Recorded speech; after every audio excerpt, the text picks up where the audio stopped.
Are we live? We're live. I can never get used to that, and I've done this so many times. Right, welcome, guys, to a Tuesday Night Live. So this week, I'm going to say it, I'm doing something totally different. This literally is totally different. I've practiced a couple of times, so it could all just end in tears tonight with me in the fetal position on the floor. But also, it could turn out nice, and maybe I'll sell a few of them.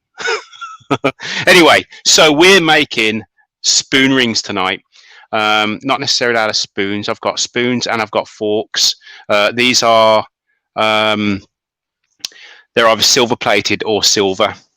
I've stuck a magnet to them, and the magnet doesn't stick. But either way, it doesn't tell you whether or not it's silver or nickel silver plated until you stop polishing it. It takes a little layer off, and then you see that it's nickel, but it's fine. It's still polished up nice, and there's still weight there. So before I go over to that new look at this. This is the setup that us YouTubers have to put up with. Wires everywhere. I mean, one day I'm going to strangle myself on a wire. I guarantee it. Anyway, so before we get into that, we have got in the background Di from Making a Better Life. Di, if you could pop your link to your channel in the chat. If there's anyone out there that doesn't know Di, head over, check his YouTube channel out and his Instagram and all that sort of thing. Right, cheers for earworming for me tonight. I really appreciate it. And I'll pop you backstage. Great stuff. Right, okay. What I'm going to do is I'm going to switch the camera. While I'm sitting here, I'm just going to talk you through what I've got going on. So this is my 1 ton arbor press. I did look at the half-ton arbor presses, which are about 50 quid. And then I thought, well, for an extra 40 quid, I might as well get the 1 ton. I mean, the half a ton is a massive difference between the half a ton and the 1 ton. Well, it's half a ton, isn't it? But, in the capabilities that you can do with this machine. What I did have to do, though, as you can see where that bar coming out of the ram, I drilled and threaded that so that I can put different attachments on. And what I will eventually do is drill and tap the very bottom of that bar coming down. So on that bar is a socket. So what I use that to form the rings around, but you'll see all this in a minute. I've got another little station set up here, which is for the annealing. So these silver rings, and the spoons and all that sort, they need annealing, and that makes the silver a little bit easier to form. Otherwise, you put a lot of pressure down on that bar coming out of the ram and on your bit of HDPE. So we're going to be doing that in a minute too. First of all, we're going to be measuring and cutting. So let's shoot back over there. Right, Di, I'll leave the chat to you. Guys, please share this out. Let's get a few people in tonight, because like I say, this is something new to me. And if it all goes tits up, then I'd rather you lot have a good laugh. So, right, in no particular order, we've got Andy H's for turning, Barry Chitty, some fella called Eyebrow. We've got Doug at Wood Spun Round. Hiya, Doug. We've got Douglas Mungham, Eric Winkler, Gerard the French Turner. We've got Robert Hodges in. I hope Harry's in the background, Hodge. We've got Larry LC Woodworks, Peter Corcoran, Robert Lapsley, the Sidings Workshop, Whitebeard, which is your dad, isn't it? And we've got Wood Wizardry by Colin. Cool. Welcome, everybody. Let's have a laugh, shall we? Yeah, go for it. Go on, get it shared out, guys. Please, yeah. So this is the first one I attempted on here. It's massive. I didn't know what I was doing at all. I've seen a few videos on YouTube, but they progressively get a little bit better each time. And then I went on to this one. I made for my daughter. Can you see it in the camera? Am I in the shot? There you go. Yeah. Is it a blurry? No, Shall I it pop it looks on good. there? So there's one with a little bit of a. This piece here is the very end of the spoon, the fork or spoon, whatever. And then I had to go at soldering one as well. That black is the buffing compound actually, so that turned out okay. And then I did this one, which they're slowly getting better. Oh, I see the progression there. That's great. Yeah. And there's another one. This one's quite thick. I found that this one is really thick compared to something like that. You can actually see the thickness. But I've got all these bits in here that, as you can see, I've been mucking around. That was going to be one, but I didn't anneal that, and it was really difficult. And there's another one that this is probably the very first attempt that I did with a hammer and a pair of pliers. I didn't have the arbor press then. This arbor press was for my birthday actually, that my wife bought it for me, and I love it. It's great. You can do so much with it. So what we're going to do is we're going to choose a spoon, probably this one. As you can see, that's got markings on, so it's a silver spoon. There is a bit of a tarnish on there as well, and we're going to make this into one tonight. Fantastic. So I'm going to chuck those there. I'm going to get rid of that. So over here, oh, no, I shouldn't do that, should I? I should move the other camera. Going to make everyone feel a bit sick. Let's move that other one. Oh, this is actually on one of my new workstations as well. The new workshop, I've nearly finished all of the workstations. So this actual desk that I'm on here is, if I pan that down, this is the fine detailing bench. Nice. I like how you've got a little recessed area with the bird's mouth there. Yeah. Fine work. That's great. I had that in my old shop, and I put it in for my son because he likes doing copper work. And the amount of times I walked into it with my hip, that's why I put the recess in there, and you know, so it's. Have you ever seen jeweler's stations before? Yeah, so similar to this, isn't it? It's they really wrap around the body, and then the vices are set back slightly, and they get more people in the workshop that way. Oh right. Yeah, because I mean, like I said, the amount of times I've walked into that, and it hurts. Oh yeah. Imagine like having that sticking out in a busy workshop. Right, let's shut the door so we don't hear Draco. So what I've got on here, these are a couple of fire bricks on top of some other bricks, and this is just to anneal. And then I've got my water here. Obviously, I'm going to be using a pair of pliers as well. Let's play with some fire, shall we? Bernie. So I'm going to anneal the very end of it here to start with, because on these spoons there's a little bit of a lip, as you can see there. And we need to flatten that.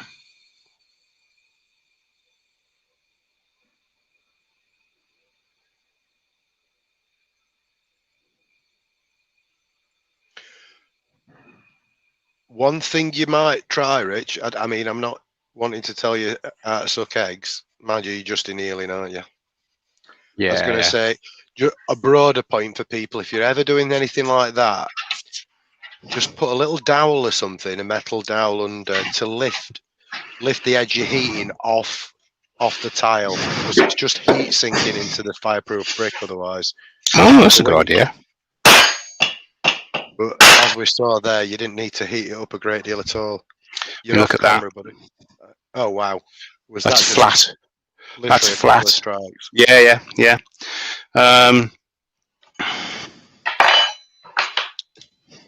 You know what I'm like at burning myself for things. Right, I'm going to show you a couple of things now on here. This is great, this thing is, isn't it? I'm going to just spin it round. Okay, so I've got a little doodad tool over here, which is really good. I think it's great. So this is a ring sizer, but on here it gives you the US numbers, the sizes, and it gives you the UK. So it goes right down to Z plus 5. And in American, that's a big ring. Yeah, American is size 15.5. But what it also does, I don't know if you can see that on camera. You can't see it on camera. It gives you the actual circumference of the ring itself in millimeters. So let's say I've got massive sausage fingers. So what size should we do, guys? Put it in the chat. What size do you reckon I should do? And while we're doing that, we've just had a few more guys popped in. We've got Mark the Gentle Wood Turner, Benjamin's in. Hi Benjamin. Somebody else. Well, hi guys. What we got? Let's have a look. Douglas Mulgrim reckons a Z+2. He wants to see the huge one. Eric Winkler says a 6. A 6. Look at that, my son doesn't even live here anymore and he's bloody calling me. Right, let's do a size 6. What's a size 6? Is that small? Is that size 6 US? That will be an M UK. That might be really tiny. That's like literally. That is. We can do an S or 6. Well, what is it? 6. Yeah. In ours, it's an M. So let's have a look. This is another ring thingy. I'm not sure what they're called, but it's like just so you can stick your finger in. Sizing examples. Yeah. So you'd size someone up using them, wouldn't you? And then go to the relevant step of the mandrel. So by Keith's in. Hi, Keith. Hi, Keith. M. Oh, that's tiny. I don't think I've. Let's have a look. That is tiny. Look at that. So in English, in the UK, that's between an M and an N. So that's Oh, it's an N. Sorry, size 6. Have I got the right? No. Right, we can't do that because I haven't got a small enough socket in there. We're gonna have to do something like a. Oh, let's have a look. Let's have a look. Let's go. Let's go T. Shall we go T? Ow, that was my elbow. T sounds good. What's the mil on T then? That's T millimeters is 61 millimeters. So what we do next is we get 61 millimeters. Which is there. Yep. And then we mark. This is the inside. Can you see? Oh, I'm out of camera shot. Right, so that's our inside measurement. But what we want to do is we kind of want to wrap it round a little bit. So we're going to add another 10 mil on there. So we're going to be cutting it around about there. So that's where we're going to be cutting it. Let's get there.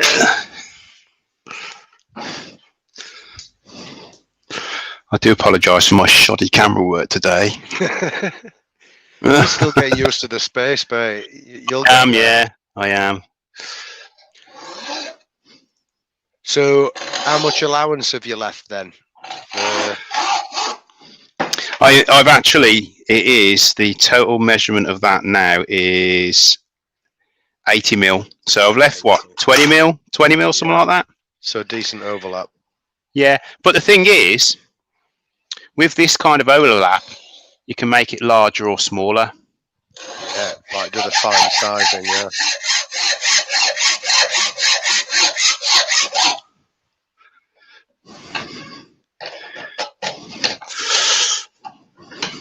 You know what? You know, bench block or something, don't you, mate? I'm trying to. There you go. I'm trying to make it. So you can see what I'm doing.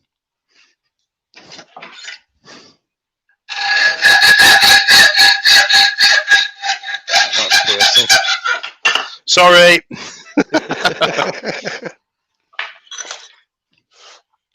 Now, what we're going to do, we're going to clean that edge up. So we're just going to get a file. Here's a little micro files I bought from Aldi. Brilliant, really good. I'm just going to clean that edge up because it's going to go right next to your skin, is it? Yeah. So I'm guessing these are EPNS spoons, which is normally it's electroplated nickel silver, but they tend to be over mild steel with a copper coating. This looks to me like it is full silver. Solid silver. Solid silver, yeah. It's got the hallmark on there. Oh, 925. Don't know if you can see them hallmarks on there. Just a bit lower, mate. No, not quite. Anyway, the hallmarks are on there. Says SSP EPNS. Something like that. Yeah, something like that. Can't make it out. I ain't got my glasses on. Right. So we're going to anneal this again now. And then we're going to start forming it.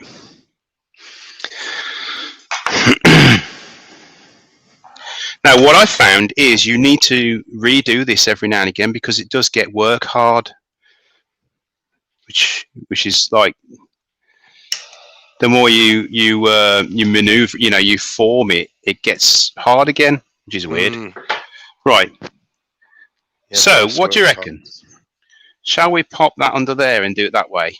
Is that what you're saying? If you're wanting to heat an area, you want it out of contact of the brick. Oh, okay. The least amount that's in contact with the brick, or anything else that's going to act as a heat sink. How's that? That should do it. I mean, the other folk's going to pull a bit of the heat, but not as much as the fire brick. Yeah. Would.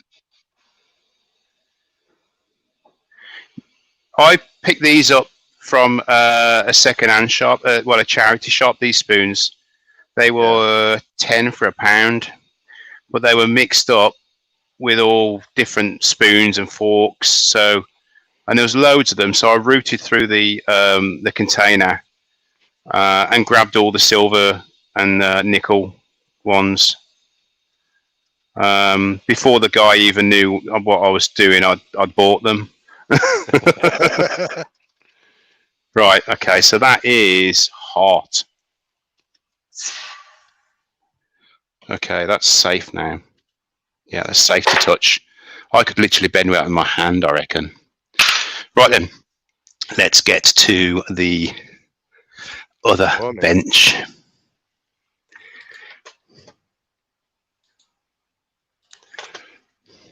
Any questions, guys? There's nothing in the chat just yet. Any questions? Come on, peeps.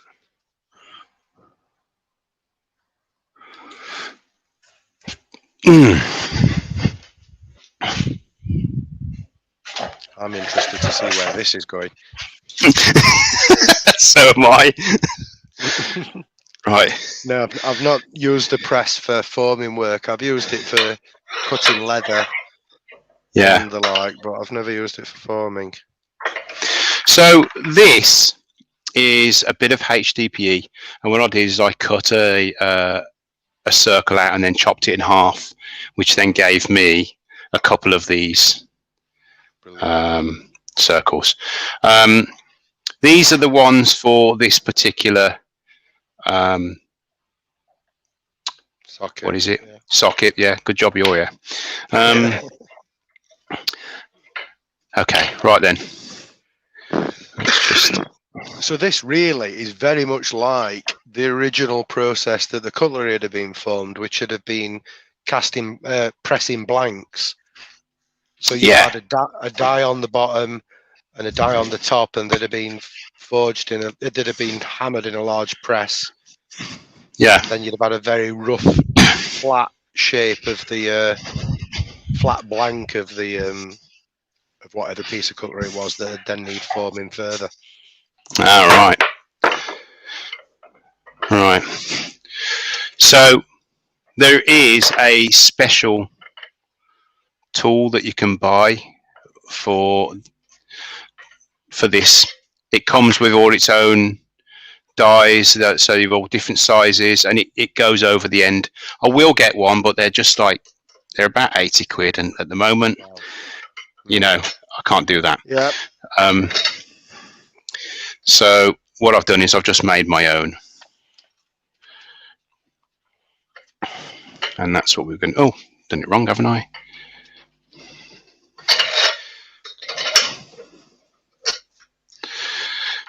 This is just a piece of threaded bar with a socket on, and that's it. As good as it gets, I'm afraid. And what I found is this HDPE, it's not that great. You know, it can kind of, you can mark it, and anyway, let's just get to it. So what we want to do is we want to do this at an angle, because we want this part here to go round like so. Mm-hmm. So we're kind of be going to be going in like that at an angle. So right then, wish me luck. So see how I've got that? I haven't got it in there straight. It's kind of on the piss. I see. Right. Colin's thinking of applying this this technique to a spanner. I think you might need Nice. a slightly different process for the spanner, Colin, or rather, you'll need to probably work it hot because it'll be considerably thicker than the spoon. Yeah.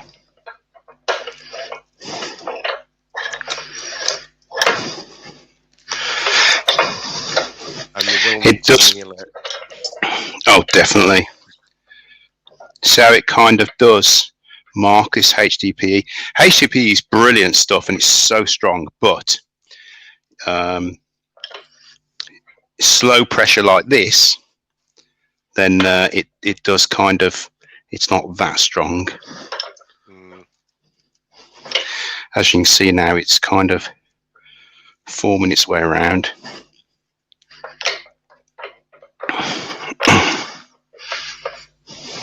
Colin, as in Colin the... Wood Wizardry by Colin. Oh, right, yeah, yeah. Oh, no, I do apologise. He wasn't talking about that. He was just noticing that he's got a spanner next to his name. Yeah, because you're an admin, Colin. Yeah.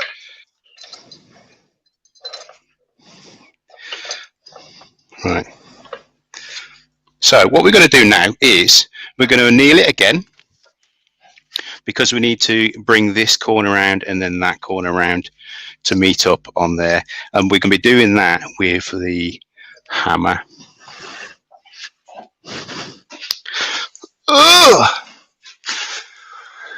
I need to get one of those stream decks done. It'd be so much easier. Oh, wouldn't it? Yeah. Okay. You just have hotkeys on the keyboard then, like I do. Or... No, I just do it manually. Yeah. Just, you know, with it, just swap it on StreamYard.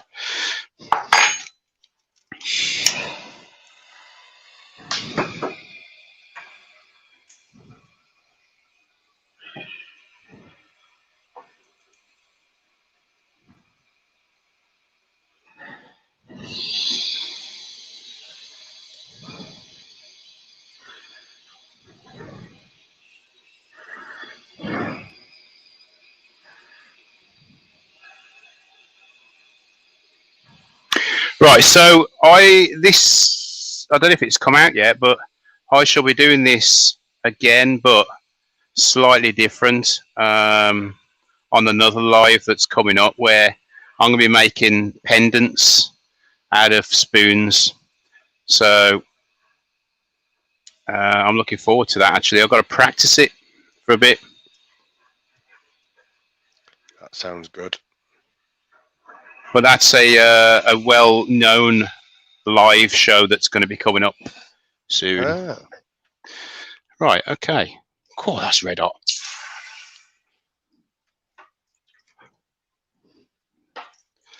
Okay, that warms the water up a little bit, that does.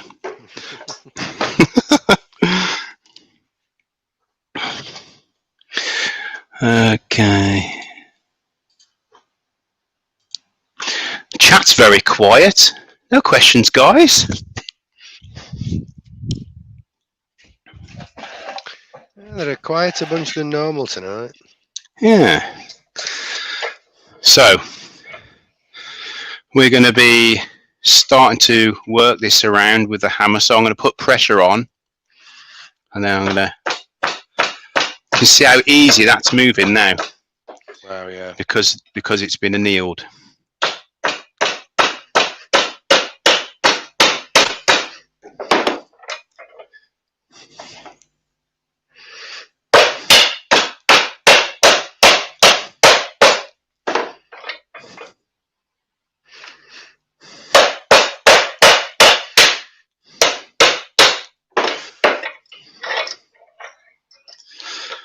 Let's move it to that one now.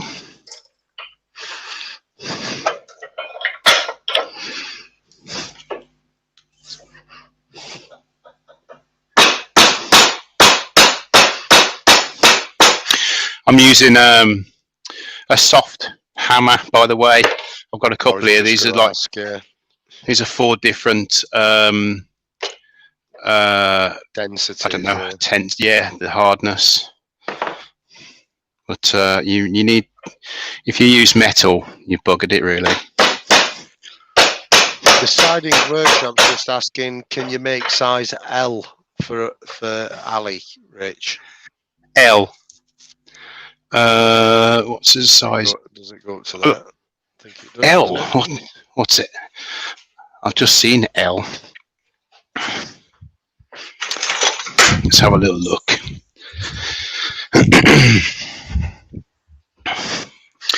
So size L. Oh, that's quite tiny, isn't it? That.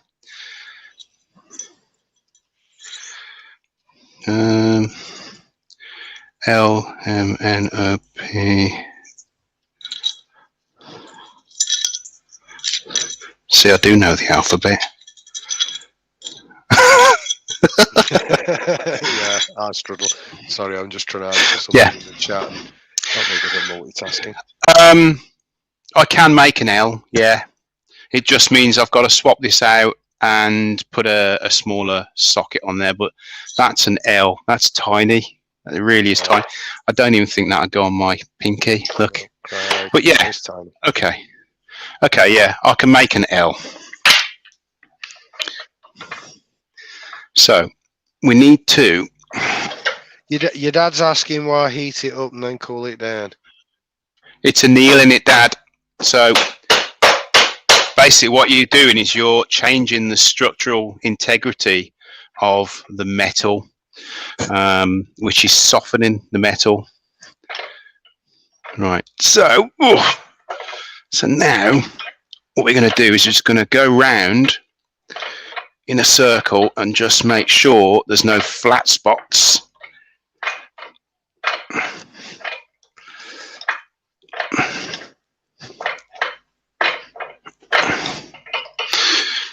What I've been doing is kind of filing the top of that flat, because I've noticed that on a couple of these others. Look how, see how I filed that one and it kind of looks okay. Yeah, just takes a better line. Yeah, it just looks a bit nicer. What I'll do is I will just work out a little bit more, in fact, on this side.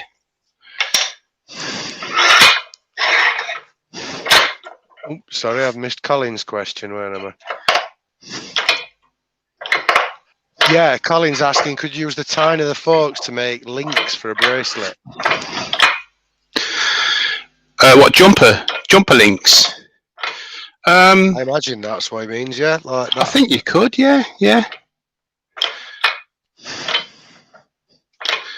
What I'm going to be doing on this live show that's coming up is I'm going to be making out of these.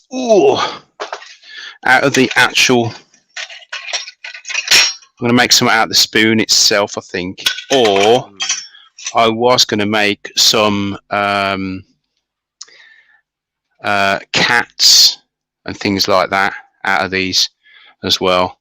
But you'll have to see. Yeah, so I've got a few of these, and I can do an elephant. I know how to do an elephant.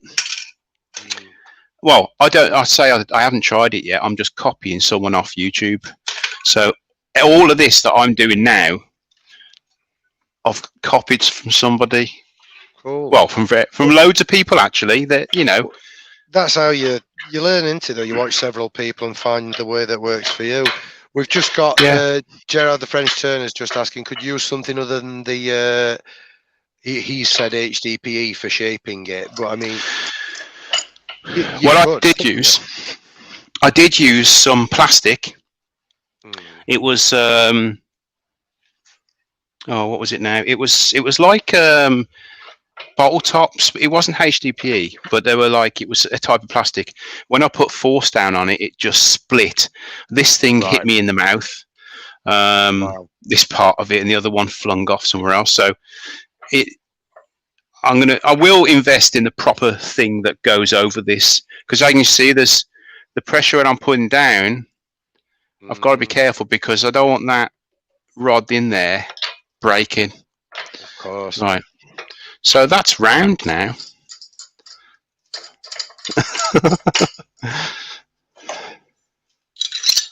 And it is, what size did I say I was going to do? Oh, that's a long time ago now. That at the moment, as is, without closing or opening it up, I can close it up. I could close it up right to an N or an L, I suppose. I could actually close this up to an L, couldn't I? Anyway, we've just got a couple of questions, Rich. We've got Douglas Mungham's asking, how about chainmail? Oh, and there's a lol, because I think, that'd be an interesting sort of chainmail, though, made out of cutlery. Yeah, it would. It would. So, focus a lot. But with then Gerard the French Turner's asking, could you use wood as a backing for the arbor press? I reckon you could, as long as it's hardwood. I'll try that. Definitely. It'd have to be something really, really good. Hard. I mean, really, what you want is you want something that's hard enough to allow you to conform what you're making without marring the surface. They're your two properties, aren't you? Yeah.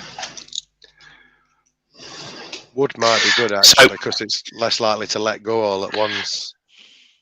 This is what I've been playing about with, look. You can actually form the whole thing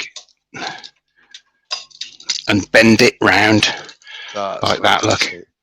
I actually made a Scout's woggle. I made the fleur-de-lis exactly as I'm doing now. But I made it into what I'm like with Scout stuff. Woggles.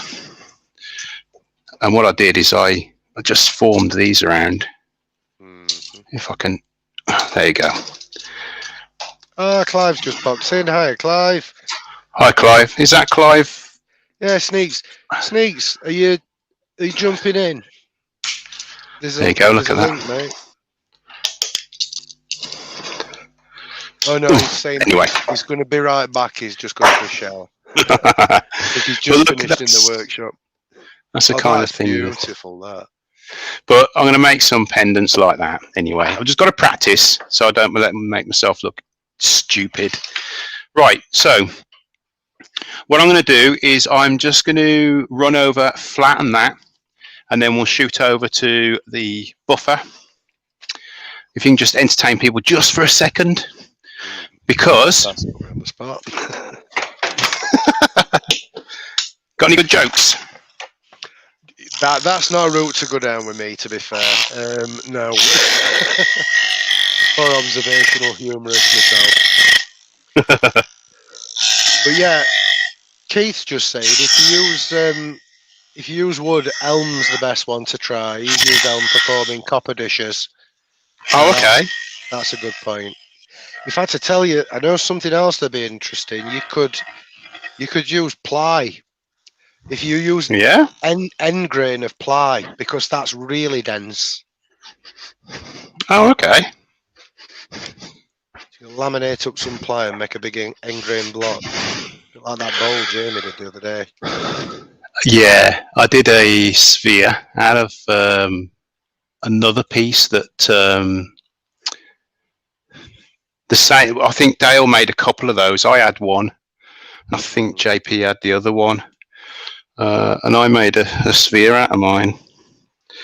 It turned out really nice. Right. Okay. So what we got on here is my buffing wheel and my knife sharpening wheel. This is actually a piece of MDF loaded with compound, and it literally idea. It makes your knives ridiculously sharp. Ridiculous. It's just anyway. Right, so I'm just going to load up with a bit of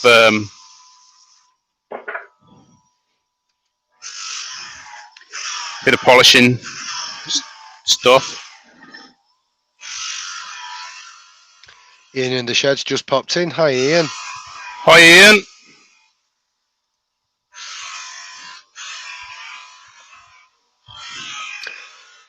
Is it what kind of compound are you using at the minute? Just a light cutting compound, I imagine. Yeah, it's the brown. They come in. I the usually one that comes use with the chestnut set. Is it?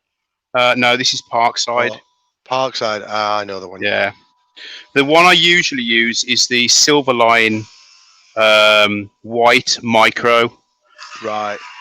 It's in the other workshop, hiding from me at the moment. That's the best stuff to use.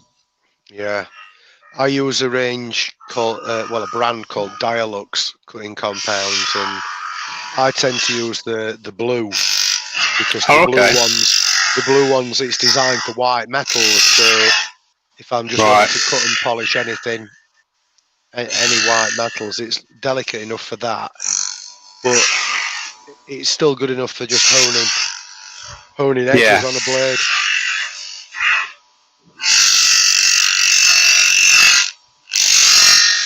I have got a set of these for the lathe as well.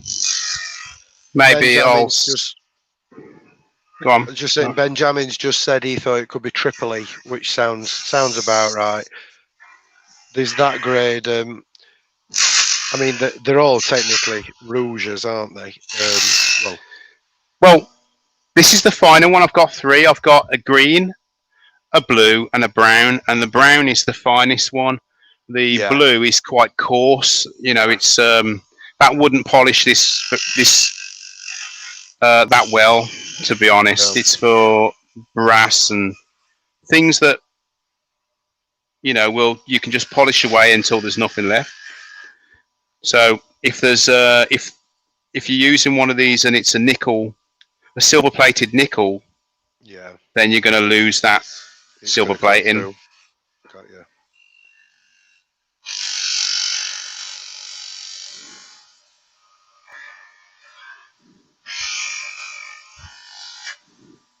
Starting to come along, look.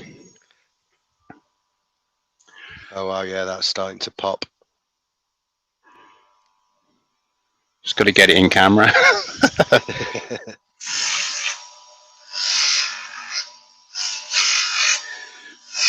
You know what? I could possibly take this down to a smaller size for. Who was it earlier? It was the sidings, wasn't it? Yeah, fairly. Yeah. I think, was that an L? Was it that was mentioned? Possibly, yeah. It's way back in the chat.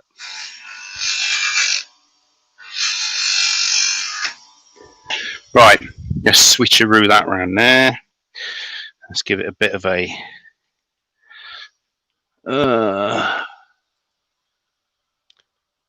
don't forget to switch cameras, buddy. Yeah. Oh, look.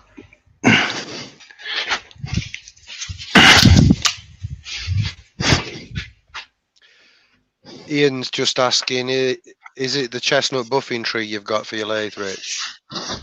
No, it's a homemade one. Yeah. I made myself. Needs like I usually do. Yeah. What I did is I got some threaded bar, and I bought the 3-pack of buffers from Machine Mart. There's 3 different courses, and then I kind of put them all together on a piece of threaded bar, and that goes in the lathe. So it's not one of those fancy ones that you buy. That's the job done there. Yeah. Well, what do you think of that? That's coming on. Ben's just saying it'd look pretty cool on a Viking goatee. It would, wouldn't it? It looks really nice. I love that. And then the way I can tell that this is silver all the way through is because I can't see anything. I mean, it needs more polishing there, and it needs more polishing on the edge, but there's no delamination, there's no wearing down of the silver coating or anything like that. Because if you look at one of those over there, which I think one of them, all right, maybe it's not one of these. I don't know. Maybe it's in that there. You can see where I've gone too far. Yeah. There you go. I think that's one there. Look, or is it? No, that's not. That's silver. I don't know. I'm just talking rubbish. Just ignore me. Oh well. I thought that I had one. I've slept since. Right. So. Yeah, this needs a bit more polishing around there, but I've got the hallmark in there as well. Can you see that in there? Yeah. Fantastic. Just there, you can just about see it. And where I sanded that down, it's nice and smooth now. But yeah, it's quite a tiny little thing. I like the way they fit actually, because they kind of, I don't know, it's weird. You kind of get them to wrap around. I suppose you could engrave that part of it as well. Yeah. I don't know. Yeah. But you know what? There you go. It would turned out okay. I'm happy with it. I'll probably size this down, or I'll probably size that one down actually, because it's a little bit thinner. And going right down to a size L, that's quite a long way, look. Yeah. That will probably come around to about there, but I can do it, that's fine. So will you do that on the arbor press, or will you start working it onto the directly on the mandrel, hammering it? What I'll do is I will make some more of these out of hardwood, and then I'll swap this out for an 8mm or something like that, so I can get as you can see, it's quite big. I mean, it might be all right going down on that one actually. Let's have a little play.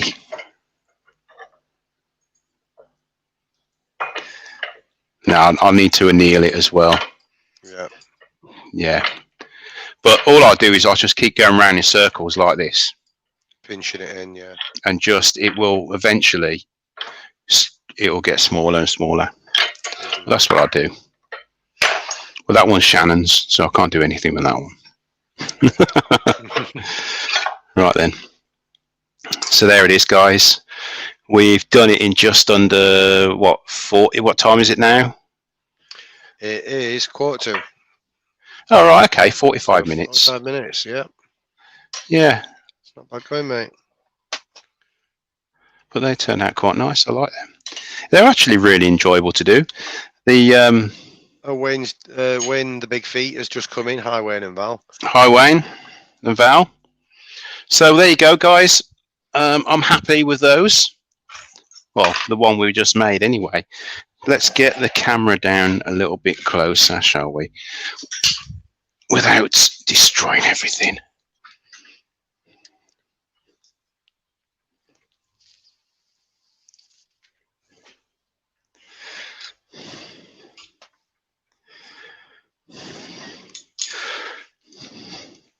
I make people feel sick every week, don't I? By moving the camera around. I don't know about them, but I've got two screens at me now and keep getting mixed up. Oh, I recognise that sticker. Right. Do you want to have a little? Right, hold on tight, guys, because I'm going to show you something now. Right. Okay. So now, don't tell anyone this, but look. So that there is, oh crap, so this wall here is the sticker wall, right above the the stickers I've got at the moment will fill most of that wall. So I've got another 1.5 foot each side of the original sticker board. So once I've filled that wall, I'll probably go across the door. This has all got to be finished up here, so that the stickers will continue up to the roof there.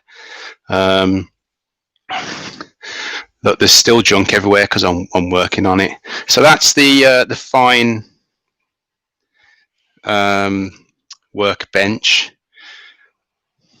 I should put this on the gimbal, shouldn't I? So that's where the bandsaw is going. There's the door to the office, which is going to be an 8 foot by 8 foot office. Otherwise, I'm going to run over the maximum 30 square meters, which is big. So that's the cross-cutting bench that I built yesterday.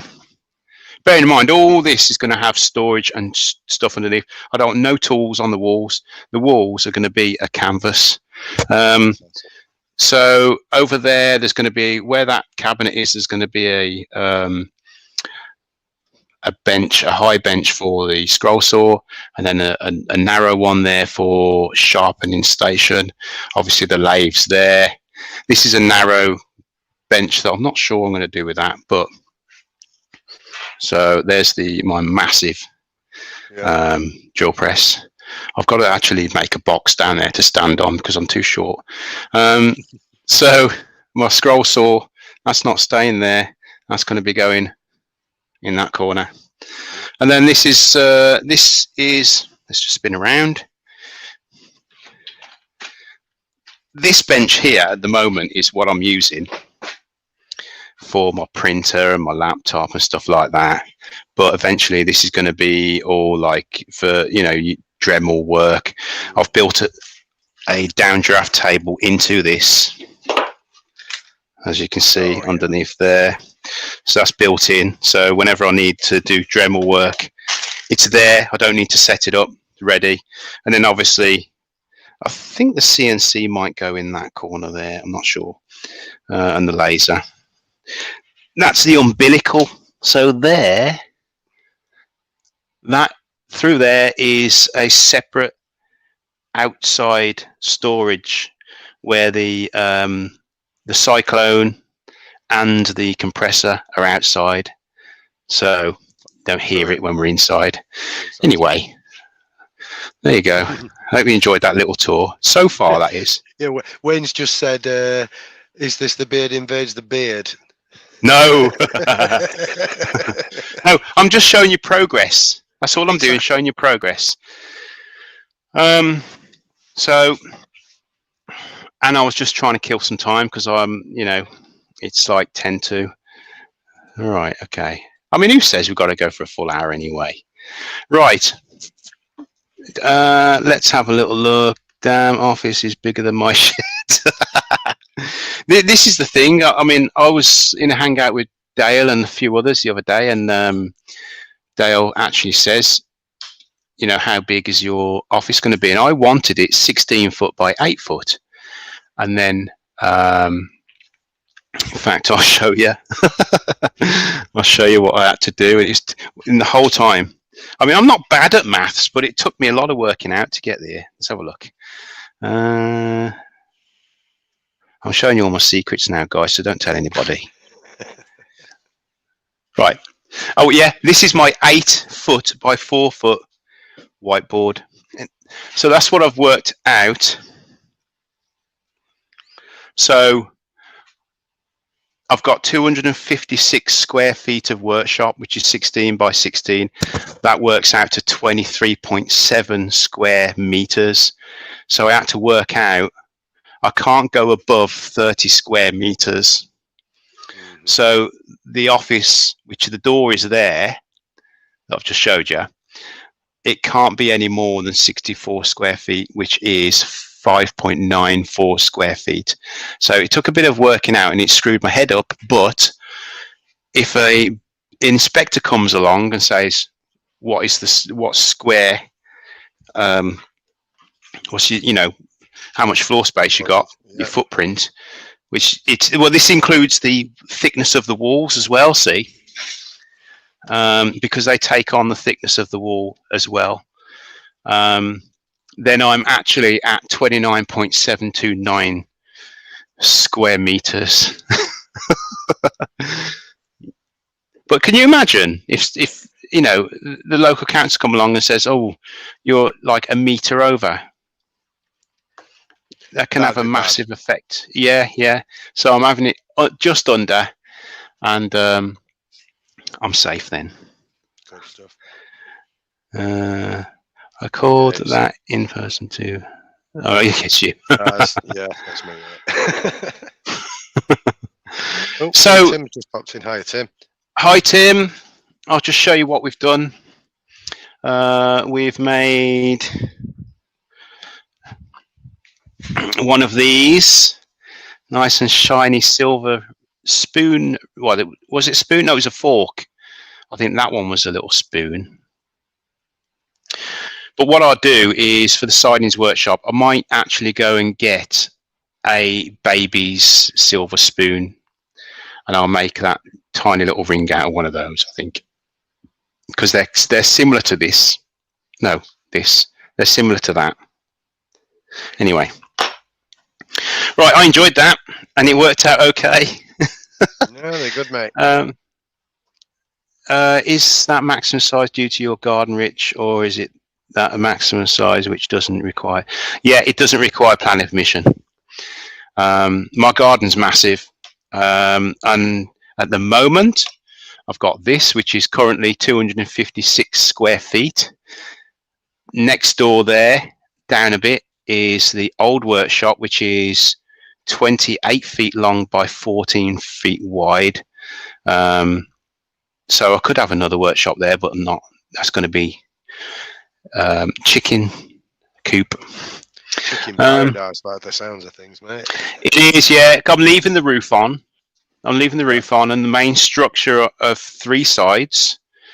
And I'm just leaving the posts on the one side, because then that's going to be mesh. Yeah. So they're going to have this. They're going to have the full 20 odd feet, you know, in there. Okay, Rob Lapsley, thanks, mate. Don't trust my word for it, though. Right, you want to come back on, Di? Yeah, mate. You want to come back on? You got your clothes on, yeah? Yep. Just. Okay. Larry, you could stamp the person's initials on the ring. It would probably be better to engrave them, to be honest. Because once you start stamping things that are like this, I mean, you've got to do it flat to start with, and you've got to get that stamp bang on first time. Whereas if you engrave it, you've got more control over it, I think. If anyone wants one of these, by the way, get in touch, and I'm sure we can work something out. What else we got here? And that's it. Okay, thanks guys for watching. Thanks to Di for looking after the chat for me. Anytime, mate. Thanks to everyone for turning in and watching. I'm glad it didn't turn out in a total disaster, because it would have made me look an idiot. But then again, I make myself look an idiot most of the time, so I don't care. No, I'm just glad it worked out. You don't need an arbor press for this. There's loads of tutorials on YouTube where they're using pliers around a socket like I did, but you know, you can still do it. I just wanted an arbor press because I'm special.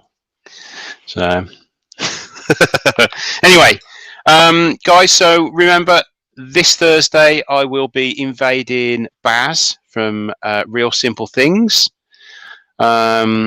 Next Tuesday it will be, oh, who is it? Next Tuesday, who is it that's taken over my other Tuesday? I've lost marbles now. Anyway, so I'm doing every other. It's Andy H is for turning. So he's doing every other Tuesday for me to allow me to do some other things.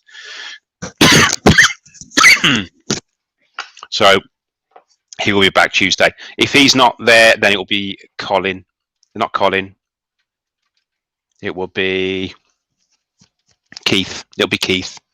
And just remember, if you're watching and you've come across from Instagram, the Beard Invades every Thursday. I'm kind of crossing over between YouTube and Instagram now, so that you'll see a lot of people that are only on Instagram that are going to be coming over, and we're going to be invading them, even though they haven't got a YouTube channel. But so there'll be a few changes. I'm still going to do normal YouTube invasions like next week with Baz. And I'll still be doing your pre-URLs, and I'll still be going out and doing invasions as well. But we're going to have a new platform come aboard, so you'll get to see a lot more people, a lot more makers. Okay, right, yeah, a lot of people have just said Andy H, Andy H, Andy H. I don't know, I'm losing the plot, guys. I'm sorry. It's all this. It's this that's getting to me. It's all this. It's doing my nutting. If anyone watched the video I put up today of me trying to do an intro, trying to do a simple